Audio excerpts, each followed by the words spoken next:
Very beautiful experience that we had with this project out in the inclusion.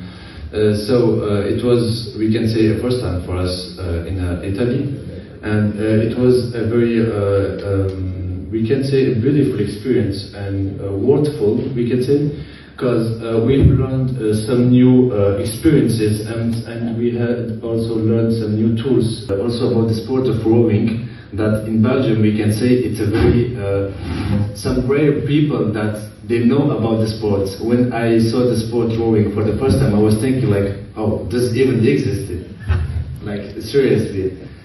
Dice che hanno visto per la prima volta anche il canottaggio, che in Belgio c'è, ma è uno sport per quelli davvero coraggiosi, e quindi quando è arrivato qua in Italia Make them healthy, we can say, and even awake.